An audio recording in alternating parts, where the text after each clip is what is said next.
probably never heard of Jack Chernick. That's only because you don't work here at Acme Incorporated. But then you probably know somebody like him where you work. You know, good time Charlie, life of the party. Never serious about anything until something happens to change him. And when a fellow like that changes...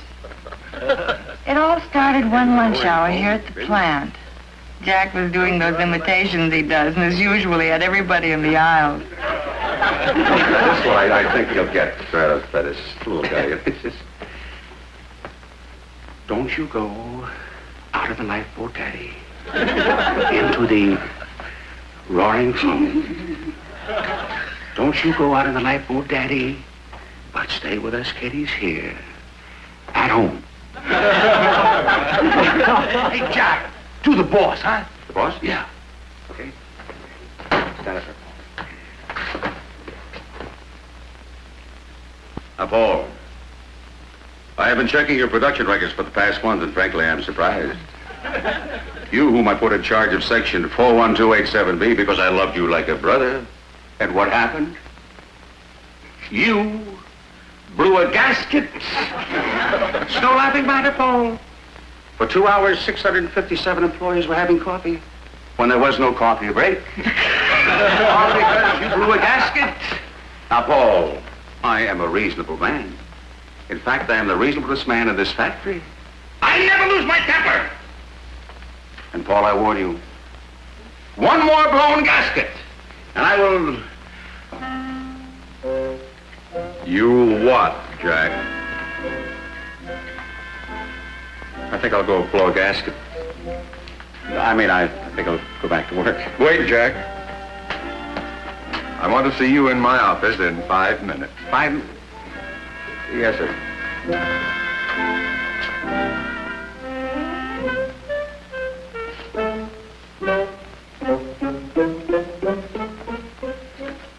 Anybody here got about 6,000 aspirins?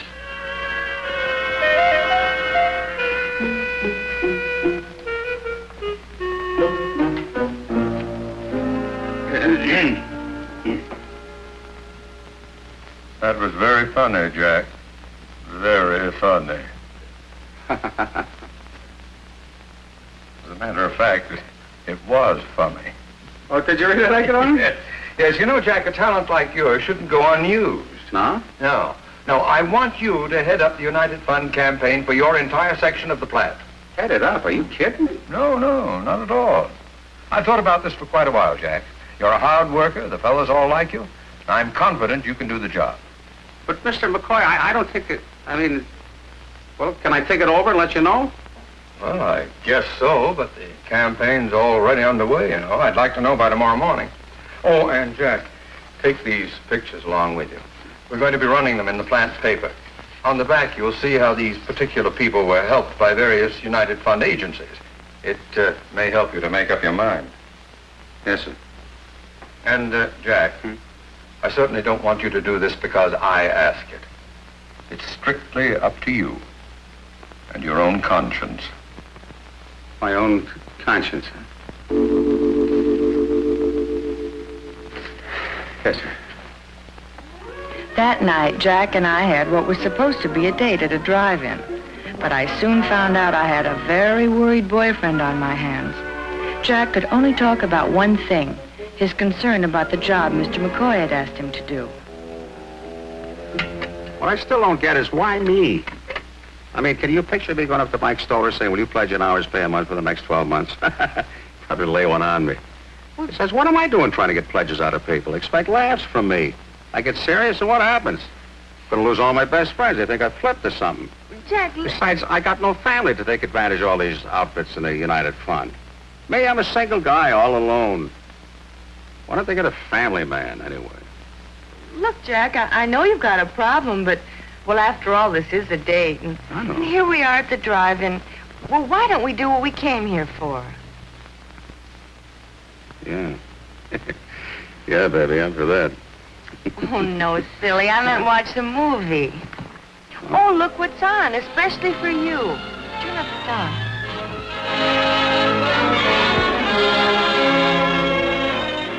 Your Delaware Valley United Fund presents Your Finest Hour.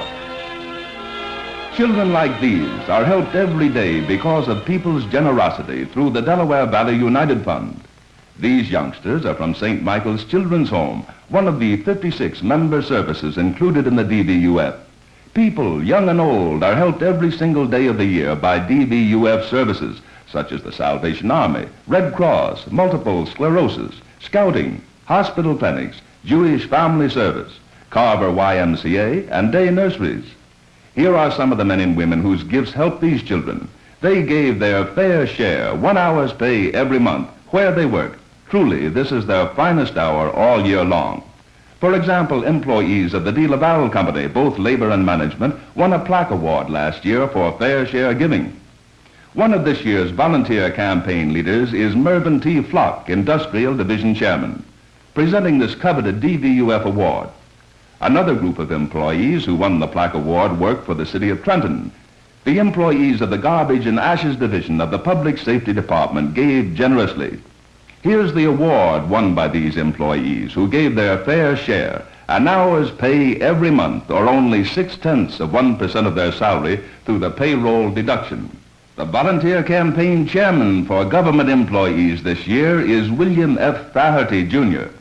It's up to you who work in this community to help others by giving your fair share of an hour's pay every month. By helping others in this way, you'll know that this is your finest hour. The men and women of the First Trenton National Bank also were recognized for outstanding community services last year.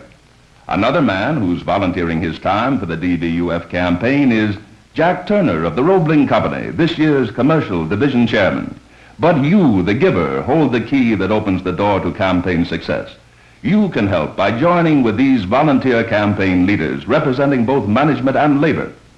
Your campaign chairman, Earl Conover of the Roebling Company. Your DVUF president, Leon L. Levy, a local attorney. Your advance gifts chairman, Basil Outerbridge of Homasote. Your professional chairman, Arthur Teach, a local attorney. Your Metropolitan Chairman, Louis A. Jammer of the L.A. Jammer Company. Walter Shelmett of the AFFL. And John Wisga of the CIO.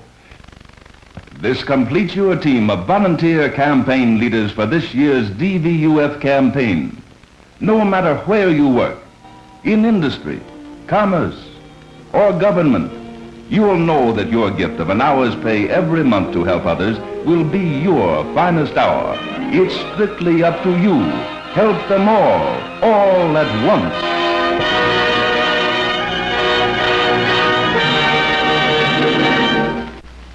You know, that help them all at once idea really makes sense, doesn't it? Yeah, but look, honey, right now, let's you and me start thinking about other things, huh? Oh, no, I know you, and you can only concentrate on one thing at a time. Well, and tonight you're going to concentrate on the United Fund and what to do about it. But, thank you just the same. Yeah, thank you.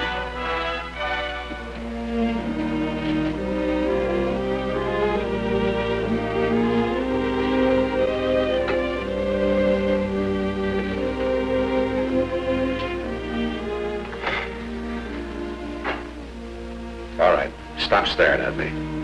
I'm thinking about it.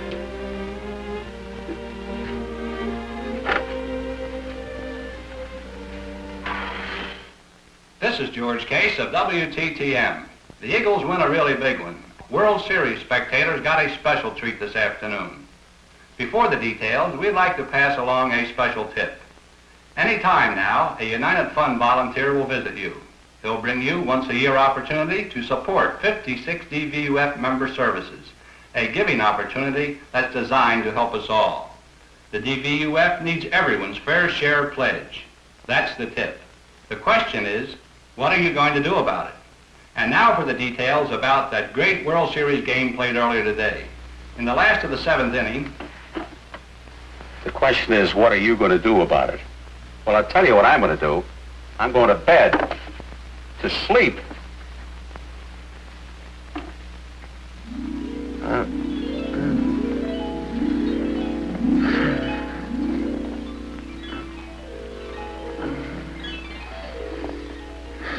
And, Jack, I certainly don't want you to do this because I asked it.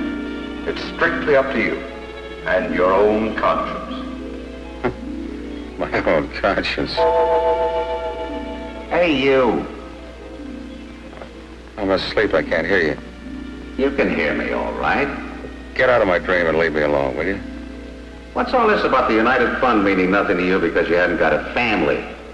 Well, I haven't. I'm a lone wolf. Wolf, yes, but lone, no. Of course you got a family. What about those people in the pictures on your dresser? I've seen them. Then you should look at them again, Jack. That little girl named Cynthia, 6 years old in years and 1,000 years old in courage. Money contributed to the United Fund paid for those braces, Jack, and the salary of the trained therapist who's teaching her to walk in them. Hilda Schneider's a year or two older than Cynthia, Jack. She's 89 and completely alone in the world, except for the services of the United Fund. But maybe it doesn't matter to you whether a visiting nurse is available to visit Hilda or anybody else who needs her. After all, Hilda's not your problem. Or is she? Take Stan Porter, who works now in that electronics plant, making a good living again for his wife and 3 youngsters. What does it mean to you that the rehabilitation service of a United Fund agency was responsible for helping him adjust to a whole new life after that accident 3 years ago? No man is an island, Jack, remember that. And the only people who are really alone are the ones who are too blind to realize that all of us are one family and that we all need each other. You have got a family, Jack, and you know it. Now, are you going to say you'll help the United Fund, or am I going to have to disown you for good? No, don't disown me. I'll do it. I want to do it. I want to do it. You don't have to disown me. I said I'll do it.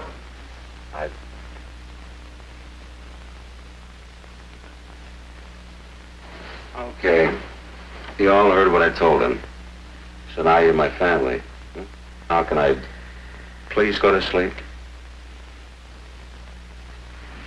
Thanks.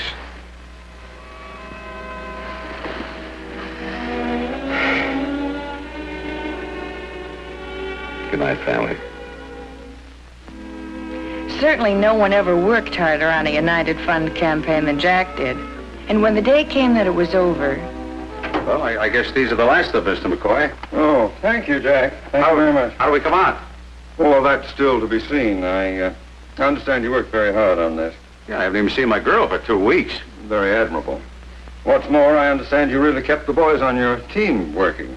Some of them are talking to me, if that's what you mean. Oh, I doubt that very much. Thanks again, Jack. If you'll excuse me now. Well, I... Jack really believed he'd lost all his friends when he learned there was some kind of plant party that afternoon, and he hadn't been invited. Say, Jack, after all, you used to be a pretty nice guy. I guess you'd come along. I'm not coming any place I'm not wanted. You heard me. Come on. Huh? Come on. Come on in, Jack. For he's a jolly good fellow, for he's a jolly good fellow, for he's a jolly good fellow, which nobody can deny. What goes on here? A little party, Jack, in honor of the man mostly responsible for Acme's success in the United Fund campaign, Jack Chernak. We went 17% over, Jack. More guys pledged a fair share, 1 hour's pay per month than ever before. And our section did the best job, thanks to you. You mean none of you are sore at me? No, I can assure you no one in the plant is sore at you, Jack. In fact, I wish I could think of some way to convince you how proud of you we all are. Mr. McCoy, maybe I could find a way. Okay. Congratulations, John.